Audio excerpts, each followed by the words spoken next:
Bradford, good morning. How are you?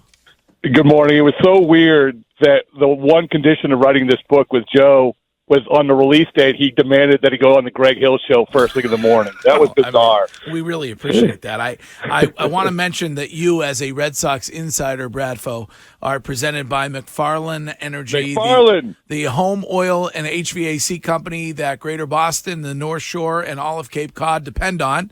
See McFarlandEnergy.com for more. You're also brought to us today by Shaw's and Star Market, perfecting the art of fresh. And you both are joining us on the Harbor One hotline. Joe, are you there? What up, Greg? How you doing? Good to talk to you. Apparently, when it came to choosing to write a book with Bradfo, there was nobody else available, or? You know what? I didn't know that Bradford was that violent. He had a weapon, and he had a ransom note. So I kind of felt bad for him because I knew he lost his job multiple times. So I was like, hey, man, let's do something. Did he have to pay you extra to do the book with him and for you to wear that baseball isn't boring T-shirt at every Radio Row interview you did Super Bowl week? No, he didn't pay me extra. That's the only thing I've done on my own without his help, The baseball isn't boring shirt. Well, before we get to the book, I just want to ask both of you. I'll start with you, Rob. So far, when it comes to pitch clock and the like, you like what's going on Major League Baseball wise? Yeah, man. I think that, and Joe can elaborate on this, but I think everyone knew that it was probably going to be for the better once everyone got used to it, and that first game, I think people were freaking out about, especially when the Red Sox have to have this walk off because of the pitch clock, but. It's better. I mean, you're going to have to, again, as I told you, Greg, you're going to have to rush through all the free food and free drinks up in the suite now because these are going to be fast games, man. You're going to be like, wait a second, this is the third inning. No, wait, the game's over? It is completely different. I like it a lot. Joe, how do the guys feel about a meaningful game, potentially ending not on a play on the field, but on like a pitch clock violation and the called strike? I mean, it would suck, right? It would definitely suck, but it's a rule, and it's one of those things that you know, and we have time right now to practice it. It would be unfortunate if it did, like if it was big. But this is what I was telling the guys yesterday. I believe in. I'm just bringing this out of my butt right now, but I believe in the end of a game. Let's just call it, let's say a closer, or let's just say high leverage from 8th to 9th inning. I believe it's going to be like when LeBron goes down with 5 seconds left in the game and goes to the rim and gets fucking hacked a million times. I think they're going to go ahead and not call a foul. So I think the pitch clocks would be very similar. Like if you have your closer in the game in a big situation and he misses his time, I think they're kind of going to. Let that one roll through and play on type of thing. Now, listen, I know you're allowed to use your potty mouth on the Bradfo podcast, but we are on the we have a swear jar. We have the Ty Law swear jar here, Joe Kelly. So you owe us $200 for the F-bomb. You just launched across New England. What about the children who? I mean, isn't baseball focused on the kids? Yeah. Crying out loud, Joe Kelly. On a snow day, showing the realism of the sport. I mean, they did initially. They want actually to put that word that Joe uttered in the title of the book, "No lie."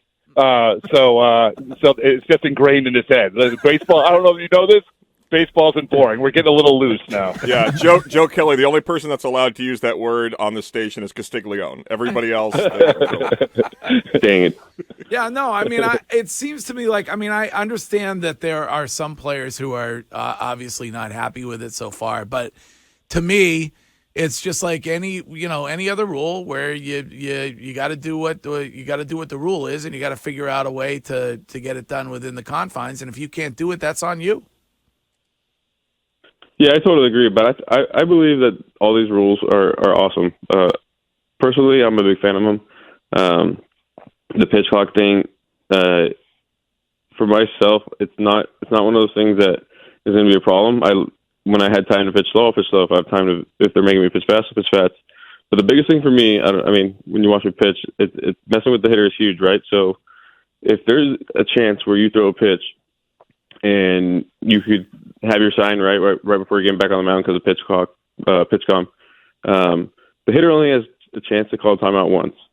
For myself, I like to hold the ball long. So if you get back on the mound as fast as you can, get your sign, come set, and just hold the ball, the hitter's going to have to stand there for 12 seconds, 13 seconds, 14 seconds. And, you've seen J.D. Martinez a million times. J.D. Martinez calls time if you don't throw the ball within 3 seconds. He keeps his rhythm going.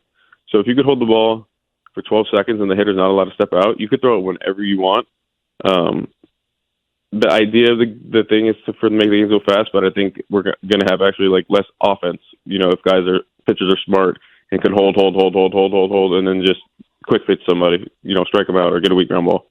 Joe, we know the whole, sign stealings is part of baseball, and then they took it to another level. But I was reading something where Dusty Baker and Buck Showalter, is that his name? Yep. Said that this might, by having a pitch clock, might make it easier for teams to potentially steal signs because guys won't have enough time for decoys or they won't have times to change up their signals. How do you feel like as a pitcher, will it make it harder for you to change your signals?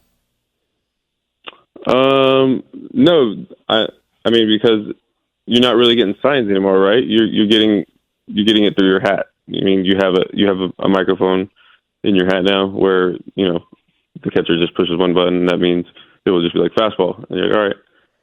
So there isn't really a chance to put down fingers. I mean, some guys still do it, but I don't think it'll be a problem.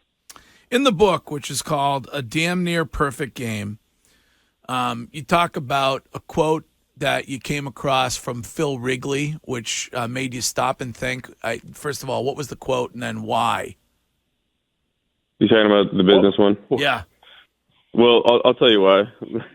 Because I've had teammates for 4 organizations now, and every organization is kind of sad to see. Let's just take Dodgers for example. There's maybe a couple guys who have put on the uniform. Let's just say in this latter part of the decade for one team. Guys like Dustin Pedroia, lucky. Guys like Clayton Kershaw.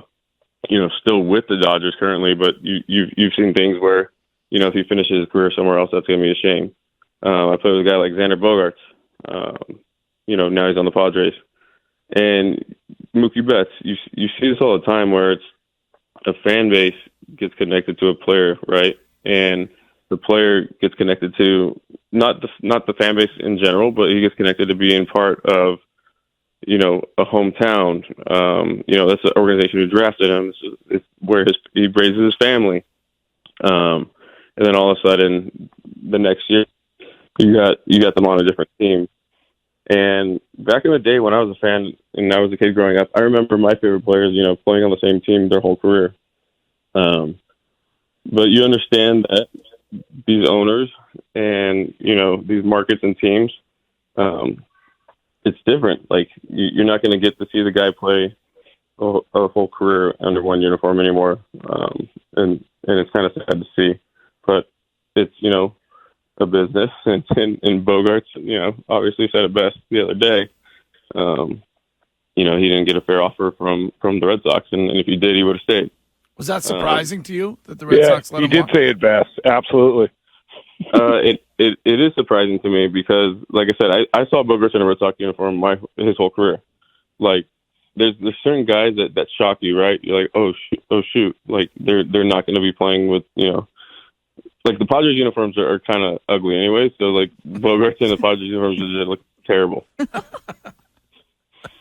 How do people view the Red Sox management team, Joe? It seems like a lot of these guys, whether it's Mookie or Xander or Lester, guys that were stalwarts and, all-stars and world champions here, have departed under, not great circumstances. I would even throw Terry Francona into that mix.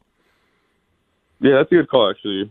Tito being, obviously with Cleveland now, but yeah, he was like a Red Sox, as he was more than just a skipper, right? I think players view it, not just the Red Sox in general. I think they view it on as a whole. If you have a star player, keep a star player. Like the White Sox have Tim Anderson. Like it'd be weird to see Tim Anderson in another uniform. But people recognize that the Red Sox are doing it lately. And it's kind of a shame. I wish Bogey was still in a Red Sox uniform, honestly. Do you feel like, Joe, maybe that could change a little bit if Major League Baseball kind of took the NBA model where the contracts weren't so long and maybe you could make more money with your current team, like they have the max deals, or is it because in baseball, if you can find a team to give you 12 years, that's why you're seeing guys go elsewhere, because maybe some teams are a little scared to maybe sign a guy for that much money, and now 3 or 4 years into the contract, you're going, oh, wait a second, we still got him on the hook for another, 5, 6, 7 years? That's a good point. I'm not sure if that's truly the case about the years and the money part.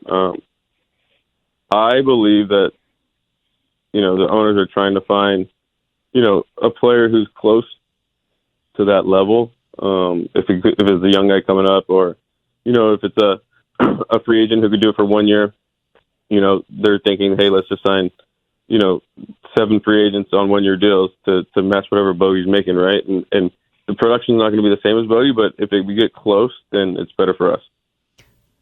Joe, how does that affect a clubhouse when you hear Xander talking to Bradford and saying, the Red Sox positioned or poisoned negotiations with their opening offer? If you're a younger guy and you look at it and say, well, I'm not Xander and I've got negotiations coming up soon, if they're giving a slap in the face opening offer to him, I'm screwed.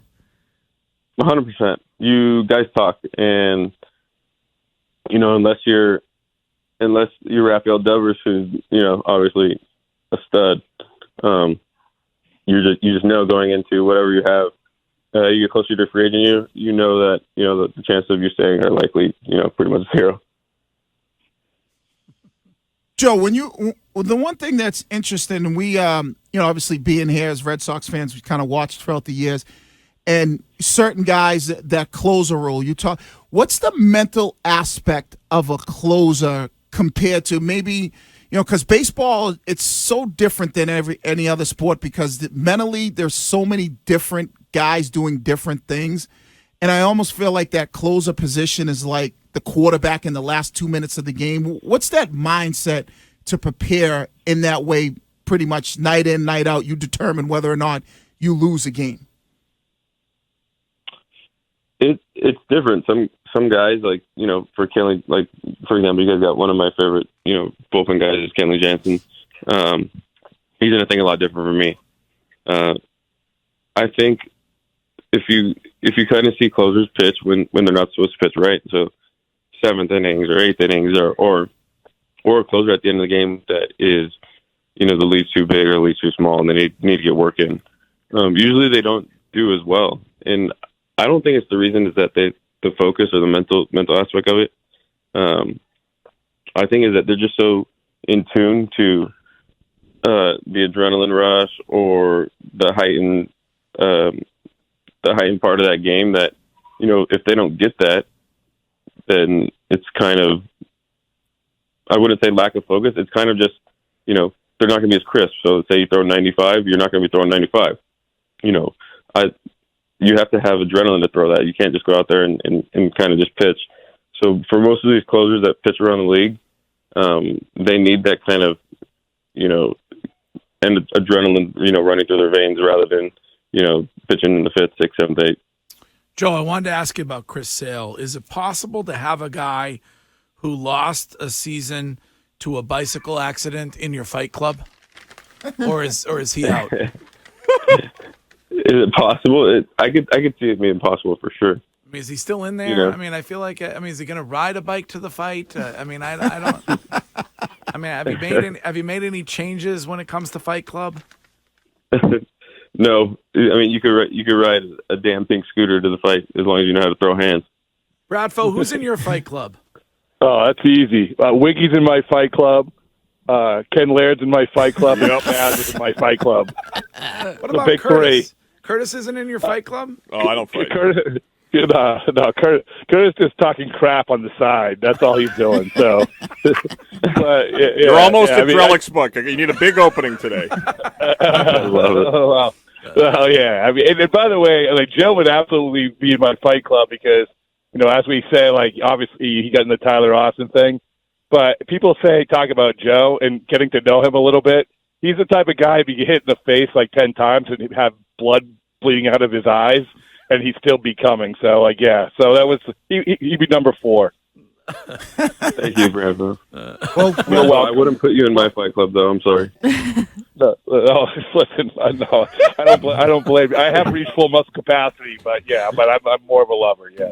It's the glasses effect. Well, You Greg don't fight says if he you have can't get glasses. the fight club because he wears glasses. You can't hit a. I can yell all I want, and then nobody can hit me because I wear glasses. So But Joe wears glasses. Yeah, but he That's started true. the Fight Club. I mean, it's like his thing. He can do whatever he wants. That's why he has other people in the Fight Club. So I want to know who's in Wiggy's Fight Club. I'm genuinely fascinated by it. Criminal. You have Criminal in there. Yeah, I got a couple guys from the neighborhood. Foyer has an issue with glasses too. We learned that during the. And he's got back issues. Yeah. He's got back issues. He's got back issues. I need guys that fight dirty, Joe. You know what I mean? I love it. All right, so guys, the book is out today. Yes, sir. Today, yeah. Right. Yep, finally. All right. Well, it's been great having both of you on. Bradford, we'll check in with you again next week. And Joe, maybe we'll get to talk to you again during the season. Awesome. Thank you so much. All right. There you have Rob Bradford and Joe Kelly.